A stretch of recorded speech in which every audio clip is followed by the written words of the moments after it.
team, j'espère que vous allez bien, que vous avez passé une excellente semaine après avoir parlé Ligue Europa, Ligue des Champions. Ça y est, on se focus tranquillement sur le championnat avec la 32e journée de Ligue 1. Aujourd'hui, on va parler Ligue 1, demain on va parler Première Ligue et dès dimanche, on se retrouvera sur YouTube pour parler des demi-finales.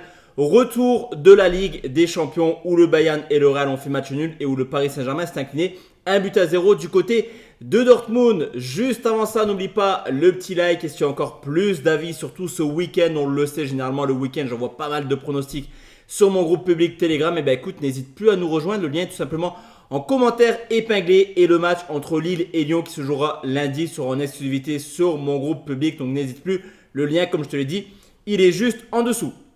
Avant de parler un petit peu des différentes rencontres de cette 32e journée, à savoir que Nice PSG et Reims-Marseille sont reportés dû au fait que Paris et Marseille jouent justement en Coupe d'Europe cette semaine et la semaine prochaine. On fait un petit peu le point au niveau du classement. Ça y est, on a appris pas mal de choses la semaine dernière. Tout d'abord, le Paris Saint-Germain est officiellement champion de France. Derrière, la contre-performance de Monaco ont permis à Brest et Lille de revenir. Donc, il y a quand même un gros enjeu dans cette journée pour la 2e et 3e place. 5e, les Niçois qui ne joueront pas cette semaine, donc ils pourront potentiellement voir Lens leur revenir dessus à 2 points en cas de victoire contre Lorient.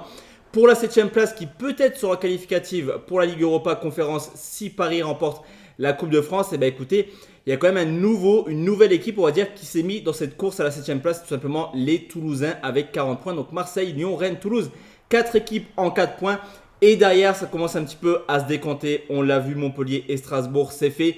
Nantes commence un petit peu à prendre le large également. Cependant, il n'y a que 3 points d'avance. Donc attention pour les Nantais. Derrière, Clermont a fait la bonne opération et revient à seulement 4 petits points des Messins. Donc personne n'est encore mathématiquement, officiellement, on va dire, en 2e division. Donc ça promet une fin de saison complètement folle.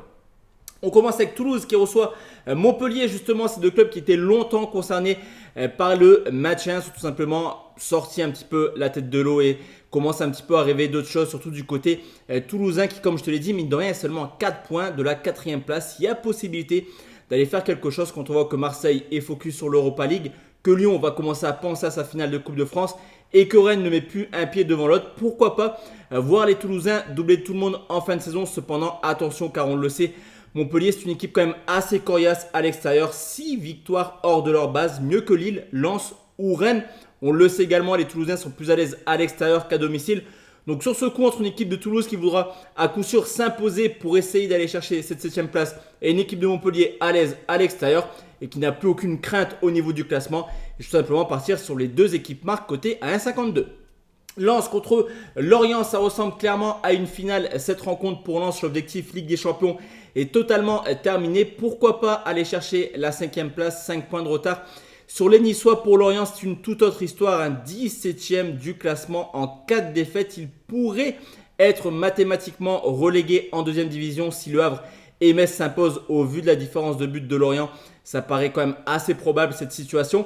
Donc une équipe de Lorient qui viendra avec l'ambition de venir s'imposer. Il va falloir faire mieux que les semaines précédentes où cette équipe encaisse énormément de buts. Mais Lens, c'est pas également un gage de sécurité défensivement. 2 clean sheets sur les 10 derniers matchs. Donc dans une rencontre là aussi où les deux clubs sont un peu dans l'obligation de s'imposer et le nul n'arrange personne, je prends à plus de 2,5 côté à 1,58.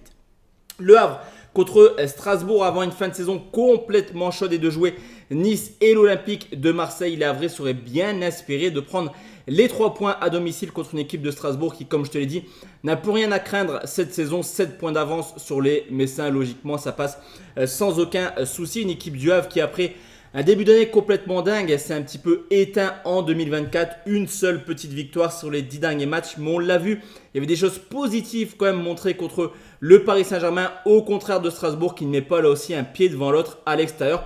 Donc on va sécuriser, mais je ne serais pas surpris de voir le Havre s'imposer. Je prends le Havre rembourser 6 nuls côté à 1,58.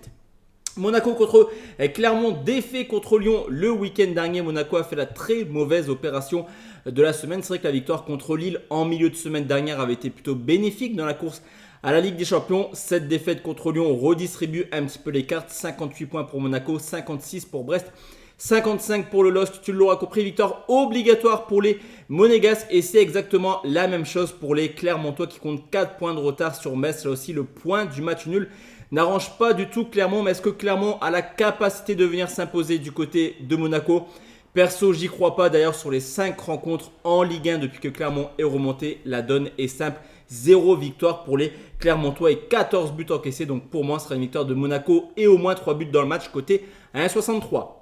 On enchaîne avec Metz qui reçoit Rennes. Je me suis un petit peu tâté sur ce pronostic. Au début, je voulais proposer Metz ou nul au vu de l'état de forme des Rennais. Mais quand on regarde un petit peu dans le détail, c'est vrai que cette équipe de Metz est beaucoup plus à l'aise à l'extérieur qu'à domicile. C'est une équipe qui se cherche clairement, qui mis à part Miko Tadze, n'a pas trop d'atouts offensifs. Alors vous me direz, Rennes, c'est pas mieux, 4 défaites sur les 5 derniers matchs. Mais c'est vrai qu'au niveau de l'effectif, c'est quand même beaucoup plus reluisant côté Rennais qui certes est en grande difficulté actuellement, mais peut encore aussi là aller chercher cette 7ème place. Les Messins connaîtront avant de jouer le résultat de Lorient et du Havre. Forcément, c'est un petit avantage quand même à Metz qui pourrait potentiellement jouer le point du match nul en cas de contre-performance de Lorient et du Havre.